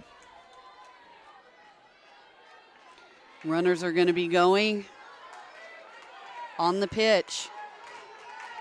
So Dukeshire can find the gap. That would most likely score 3. Staying alive is Dukeshire.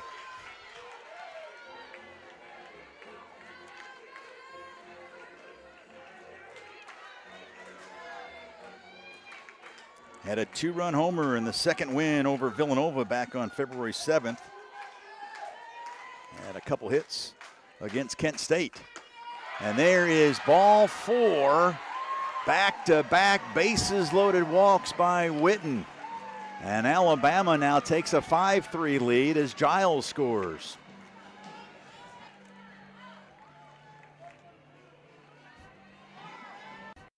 Patrick Murphy has received a few gifts in this inning, and he has said thank you. And Alabama now with a 5-3 lead, and here comes Nancy Evans and Jamie Traxel. Nancy Evans will talk to her right-hander Lily Witten. I mean, for the most part, everything for this Missouri transfer. I mean, she has pitched very, very well. Obviously, when you have that kind of an ERA coming in, we talked about the weak link, though, has been the walks. Even with that runs, those 2 runs that were scored on walks just moments ago, her ERA is still 1.63. Yeah, you're right. It's just been her Achilles heel, and she's got to figure out a way to get ahead of these Alabama hitters. And, again, it's the free passes will kill you every time, and have to find a way to get the ball close and try and get them to swing. There you see what Witten has done in 2/3 innings. Look at it, Nancy Evans. It was mostly obviously a one-sided conversation, but there at the end, Evans with a little high five to Witten, encouraging her. Still just a 2-run game.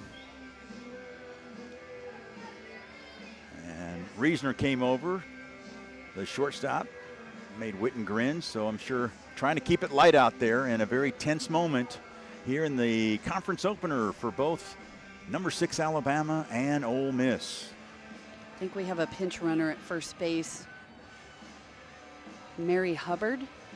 Yep, Hubbard will now running.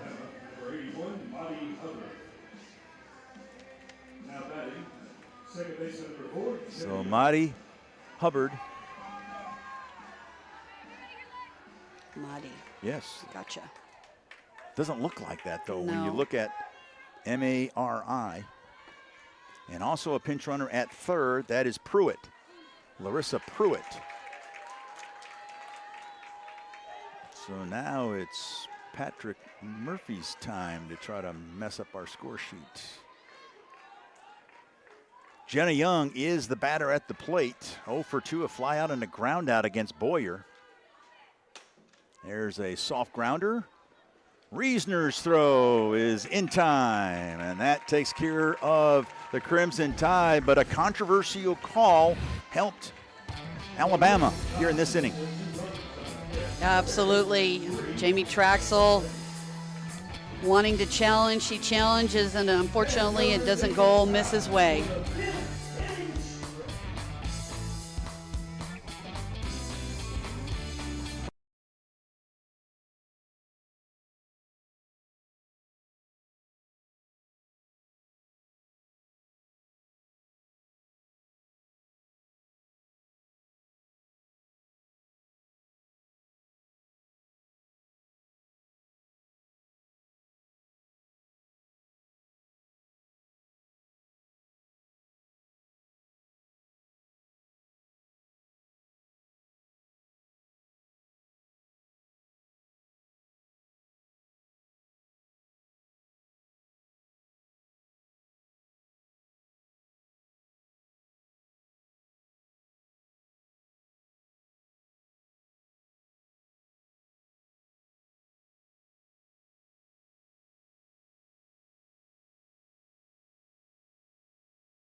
has gone down the first 4.5 innings.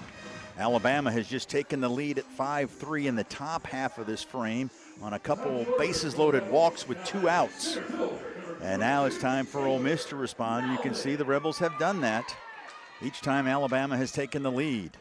First pitch swinging, Malvin hits a rocket, but right to the third baseman. That's Duckshire. She makes the catch, and there's 1 out. Oh, great job by Malvin, because she has been a casualty of Brisky with 2 strikeouts. Here, great adjustment. Just a rocket to Duckshire. Check that. Looks like Hubbard. Oh, yeah, now Hubbard. Okay. She came in to pinch run for Duckshire, and she's staying in there to play third for Patrick Murphy. And doesn't the ball find when somebody comes in a lot of times? Find you. Well, it found her in a hurry. First pitch, a baby, but right there making the play was Hubbard. So 1 out, nobody on for Mackenzie Pickens. 1 for 2 against Brisky today.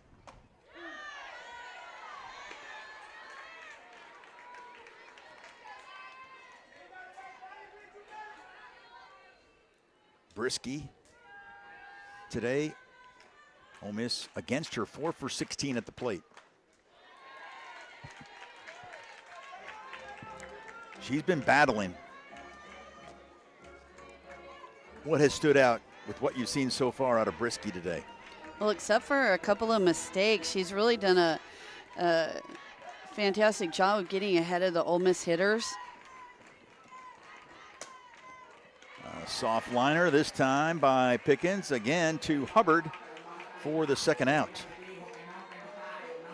And when she's been successful, she's made quick work. This time not hit quite as hard as just that. A little poke out there by Pickens. A Pickens poke. Pickens poke. Yeah, you know me. Yeah. Nerd for alliteration. Here's Percy Yamas, 0 for 2. A rare strikeout for the All-SEC first baseman, and a fly out to left. 2 outs, nobody on here in the bottom of the 5th. Yamas this year with 2 outs, she's hitting .444.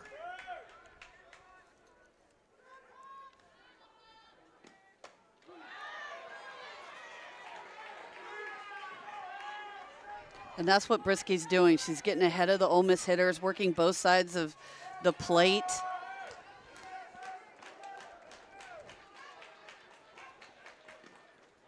In the dirt.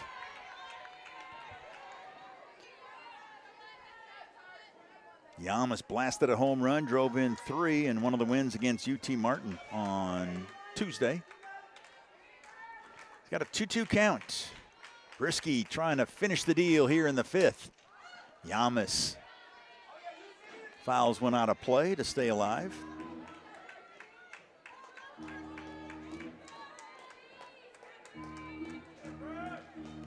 Good look at the junior right-hander, Jocelyn Brisky. Had a career-high 14 strikeouts. Last weekend against St. Thomas, she takes care of Yamas, and a 1-2-3 inning for Brisky. We've got 5 innings in the books, and it's 5-3 Alabama, as the Crimson Tide will have Lauren Johnson leading up when we come back. Number 6 Alabama leading Ole Miss in the SEC opener for both these teams, 5-3. You see Alabama 5-6-0. They have left 6 runners on base. Ole Miss has left 3 on. Alabama that lead with the 9-1-2 hitters coming to the plate. Lauren Johnson, Audrey Vandegrift, and Brooke Wells against Lily Witten in her 2nd inning of relief for Ole Miss. Johnson gave the Crimson Tide the early advantage with a 2-run homer in the bottom of the 2nd.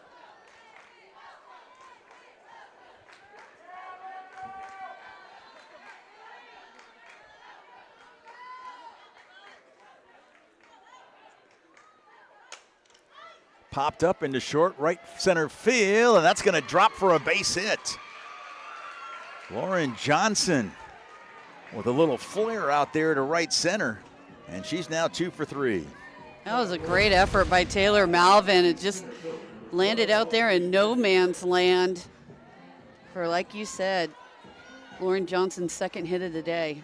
I mean, that was perfectly placed. I mean, sometimes they talk about the Bermuda Triangle, and it was right there in the middle. Malvin was converging from center right, and then Pickens was coming out into the outfield from her second base position. And here's the leadoff hitter, Vandegrift. Tough play, Witten. Wow. She made a very difficult play look easy as she retires the speedy Vandegrift, but Audrey will get a sacrifice on it as Lauren Johnson now at second. Yeah, not only can she pitch, but she can field her position well, too. A great job by Lily Witten. That was an impressive play, and here's Brooke Wells with a runner in scoring position. She's reached base all 3 times. And here's this play again by Witten. And just cat-like reflexes, getting out of the circle and having to avoid Percy Yamas to be able to make that throw over to first base. Is a great job. Yeah, sling that thing sidearm. Some Ole Miss fans. Oh, there's a base hit to right by Wells. You can't get her out. Hit number 3 on the day. She is 3 for 3. I'm really surprised that Pat Murphy held up Lauren Johnson at third base. And here comes Jamie Traxel. That might be for Lily Witten. That Witten play on the previous play, as some Ole Miss fans I was getting ready to say, kind of reminds them of Trinidad Chambliss, what he did against Georgia in the Sugar Bowl, making that kind of a athletic play. We're going to have a pitching change. Time for us to step aside as Witten goes an inning and a third. We'll tell you who Jamie Traxel will bring in when we come back.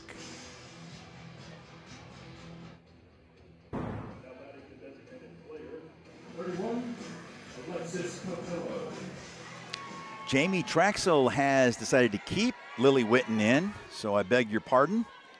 And here's Papillo with 1 out, runners at the corner. Dash to Pickens, and she's got the runner in between third and home. The throw to third is not in time. And the bases are now going to be loaded for the Crimson Tide as Papillo will reach on the fielder's choice. What a great job by Lauren Johnson. Goes about a quarter of the way down the line. Prevents Pickens from getting the out at first to try and get her at third base. She gets back in just in time. So still 1 out. Here's Giles. 1 for 2 officially. Got a base hit in the first, walked in the third, and then bounced into a fielder's choice and came around to score in the 5th. One of those 2 bases loaded walks with 2 outs by Witten. Big opportunity here for Giles with the bases loaded and 1 out.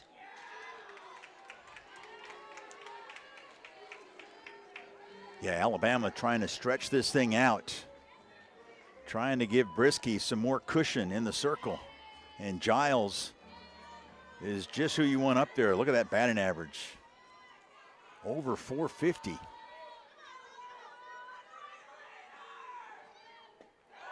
Wow. Change up, just misses. .762 slugging percentage. Yeah. That's why her OPS is right at 1,300.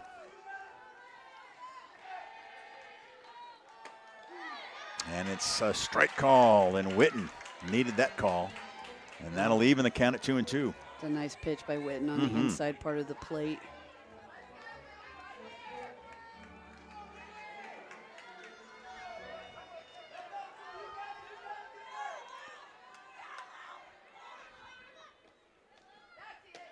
Upstairs, and that'll run the count full at 3-2. It's that changeup by Witten, just struggling with it a little bit, trying to find the zone. With runners on, hitters are only hitting 191 against Witten. This is chopped to short. Reesner to the plate in time to get the force on Johnson. Giles will reach on the fielder's choice, but there's now 2 outs and the score remains 5-3. The second time that Giles is second fielder's choice. Still bases loaded.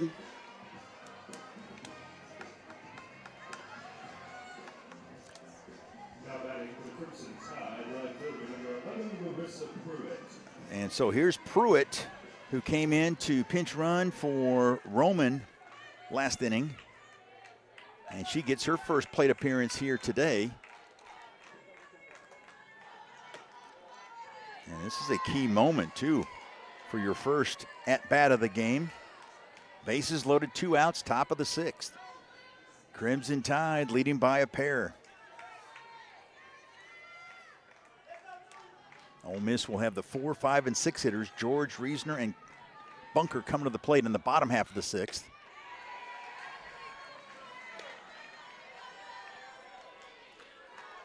Oh, Lily Witten falling behind again to another Alabama hitter. Playing with fire. And now a conversation in the circle.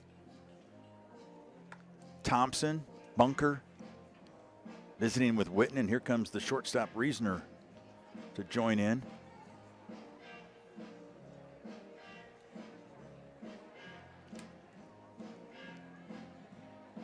This broadcast exactly 2 hours old. Don't forget, we've got game 2 of the doubleheader coming up.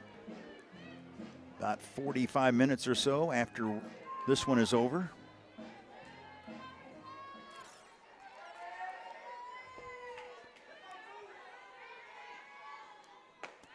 Pruitt hitting at .231 this year, looking for her first run batted in.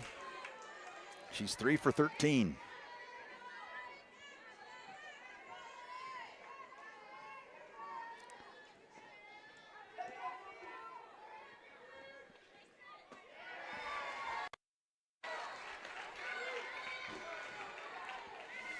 Hitters count here for Pruitt.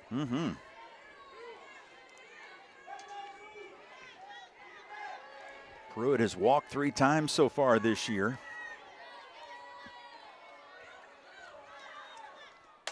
Chop to the right side. Yamas makes the play and steps on the bag. And Alabama leaves the bases loaded. We head to the bottom of the 6th. Maddie George will lead off for the Rebels. Ole Miss down by 2.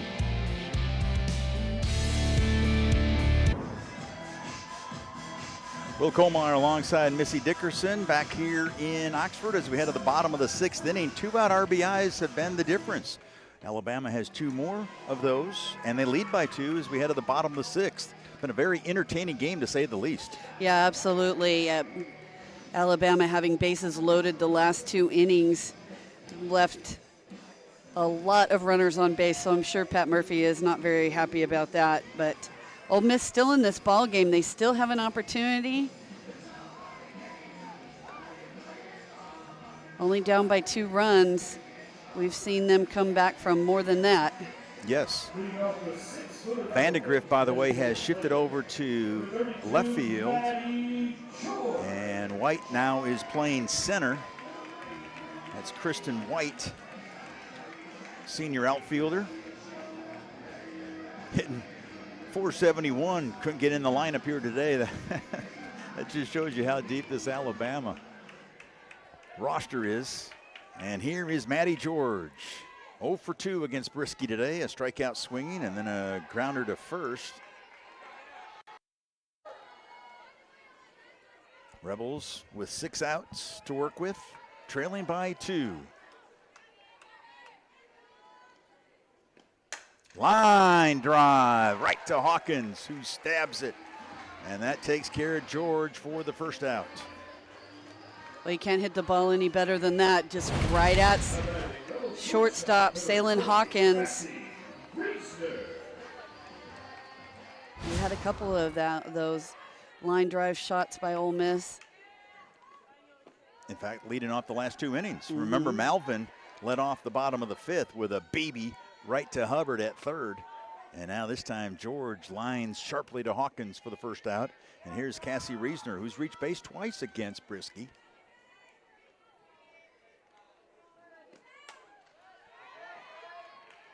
Got a base hit back in the second. Came in to score on Roman's 2-run homer. And then walked in the fourth and came in to score on Grace Thompson's sac fly. That at that time tied it at 3.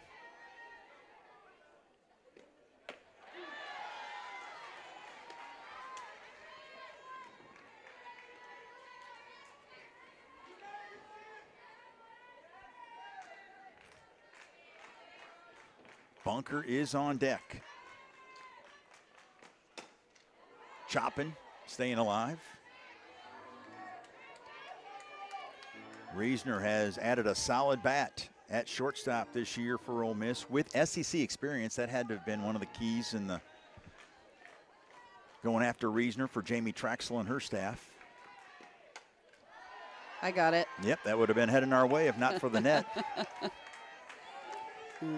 Reisner doing a good job of battling Brisky.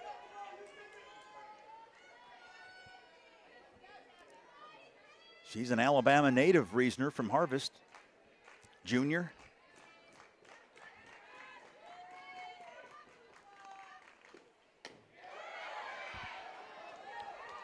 Good miss there from Jocelyn Brisky, trying to get Reisner to bite. Reisner with 4 home runs so far this year. She's one of 3 current Rebels to hit 10 or more last season.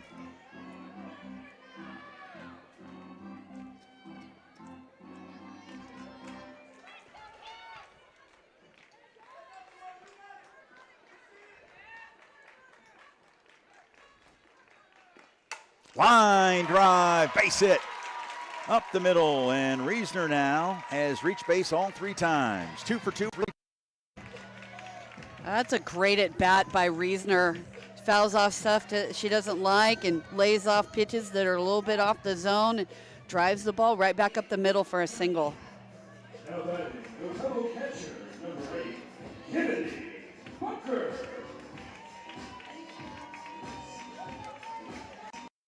Here's the senior, Kennedy Bunker.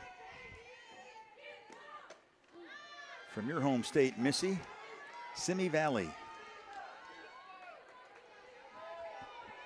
Had a great year last year at Fresno State, made the all-conference second team.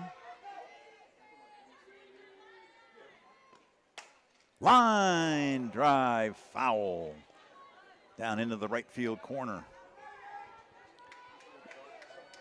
Good patience on that changeup, just a little bit foul. Could have caused some major damage. She had 27 doubles in her career at Fresno State. Very consistent hitter for the Bulldogs. And this time, though, a swing and a miss. Big strikeout there for Brisky. Her first strikeout in a while. Yeah, that's now 7 in the game. Yeah, since the 3rd inning. Mm-hmm. Yeah, she had 6 in the first 2 2/3 innings. And here's Taylor Roman. Well, you know, it comes down to making adjustments, and Ole Miss made adjustments and was able to put some balls in play and score some runs off of Brisky. Roman trying to tie it with one swing, and that's a great first pitch. Off speed, you know Roman is anxious up there, wants to try to tie it with one swing. Yeah, absolutely, and she just couldn't hold up. The pretty changeup from Brisky. It certainly was. Roman to short, the flip, and that will take care of the Rebels as Hawkins flipped it to Young. Top of the 7th we go. Crimson Tide looking for some insurance.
Tennessee. And Mic'd Up Monday gives you that and then some.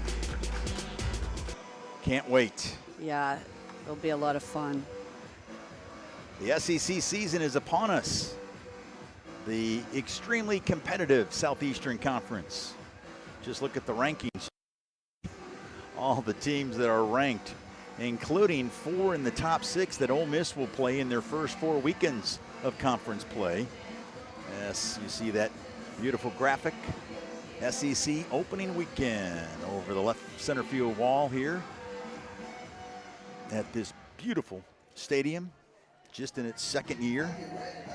I'll tell you one thing Patrick Murphy did talk about is how impressed he was with this stadium. He went on and on how cool the stadium was, and he thought it was super neat how it all aligned last year. First year in this state-of-the-art facility with Ole Miss making a run all the way to its first ever appearance in the Women's College World Series. Yeah, it really, truly is amazing. Hawkins leading off here in the top of the 7th for Alabama.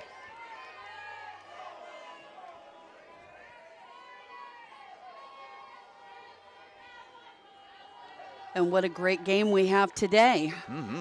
And we get one more. I know, it's been great. Fun.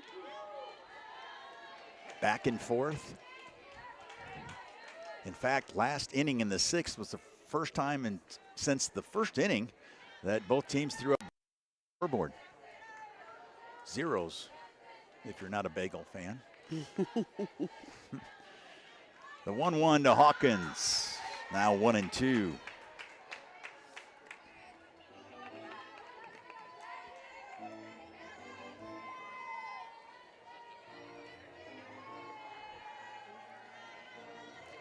Hawkins, Hubbard, and Young, the 6, 7, and 8 hitters scheduled for Alabama here in the 7th. One hopper to Thompson. And she takes care of Hawkins for the first out. We talked about all these teams ranked in the Southeastern Conference and that Ole Miss in their first 4 weekends of SEC play will play Tennessee, Texas, Oklahoma, and of course Alabama. Florida and Arkansas also hanging out in the top 10. And there's more, but those are just, 6 in the top 9. Yeah, Ole Miss has a tough road, and you really want to set the tone early this weekend by, since the game was moved from yesterday to a doubleheader today, you really want to try and get the first game of the series under your belt with a victory. It really does set the table, doesn't it? It sure does. Sets the tone, if you will. Here's Hubbard hitting .320 on the year. Has appeared now in 17 games, including 7 starts. Actually scored the game-ending run in the run rule victory against UAB back on the 24th of February.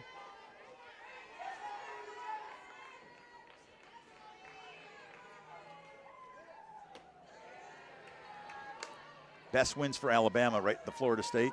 Top 10 Florida State. Absolutely. Well, Hubbard went 4 for 9 over 3 starts at the Dugout Club Classic, hitting her first career home run in the Saturday matchup against Florida State.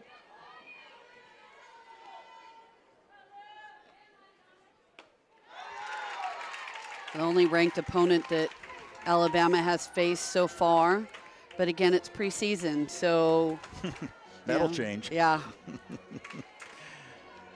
At Ole Miss this weekend for Alabama, then the Crimson Tide will be at home against Arkansas. That'll be quite a top 20 tussle there in Tuscaloosa next weekend. Uh-oh, we have an out.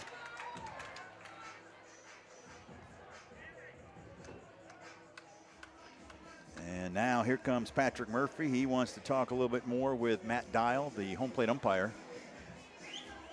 Well, the hitter has to be in the batter's box, I believe, with 12 seconds to play. And I think that is what happened.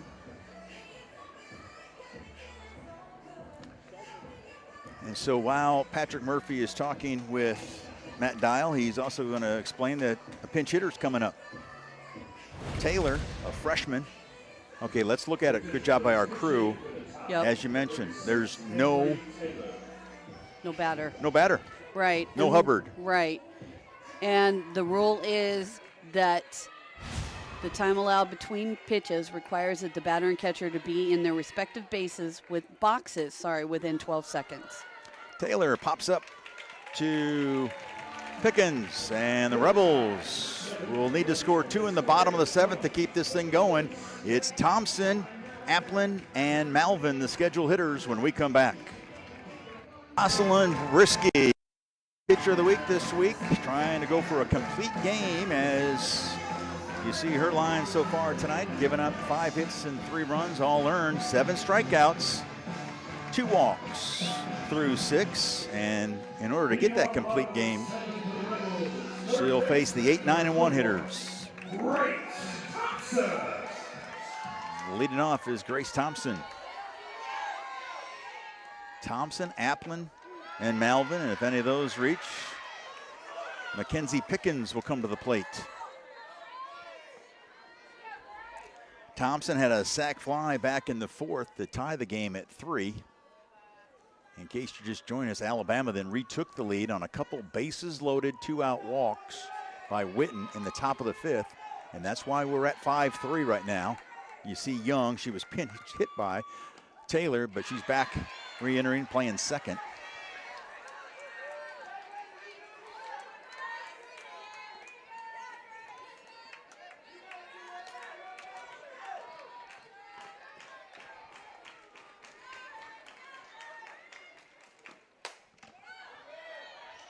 What do the Rebels have to do to get after Brisky here in the bottom of the 7th and try to extend this game or possibly win it?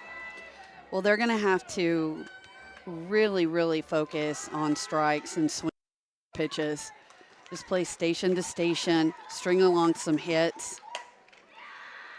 2-hopper to the right side. Young will take care of Thompson for the first out. Unfortunately, Brisky has just been really good today. Yeah, she's lived up to the hype, no doubt. Made a couple mistakes. Roman made her pay for it in the 2nd with a 2-run homer. And then a couple walks got her in trouble in the 4th, but outside of that, she's been dealing. Applin, who came in to pinch hit for Grisham back in the 4th, stayed in the game out there in left field. Trying to get on base so the Rebels can have the tying run come to the plate.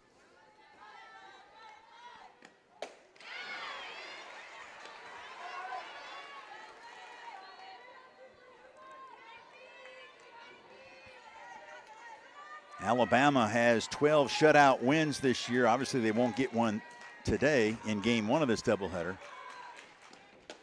But their pitching has been lights out. This is also SEC play, so it just gets tougher.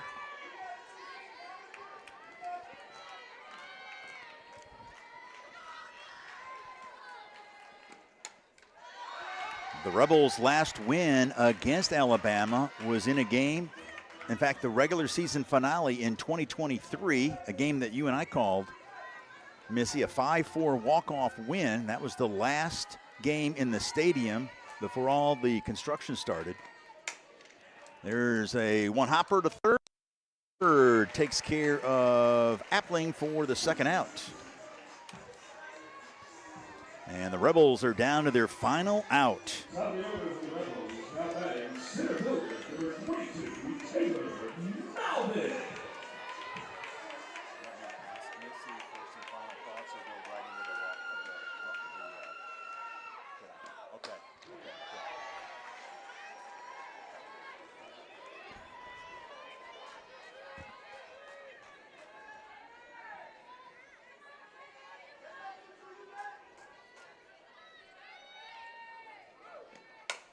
There's a chopper to third. Hubbard will take care of Malvin. And Brisky gets the complete game victory as Alabama stays undefeated, now 21-0 on the season. Good work today, Missy. How about some final thoughts? Well, just an outstanding effort by both teams, but for Alabama, you had a great pitching outing from Brisky, and you got timely hits when they were needed. And so Brisky gets the win And Alabama now tries to go for the sweep today in game 2. That'll be coming up. But for now, we'll put this broadcast to bed. So for Missy Dickerson and our outstanding SEC Network crew, I'm Will Kohlmeyer saying so long from Oxford. Once again, the final score, Alabama wins the SEC opener against Ole Miss 5-3. This has been a presentation of ESPN, the worldwide leader in sports. Don't forget game 2 coming up in about 45 minutes. But for now, a pleasant good afternoon from Oxford.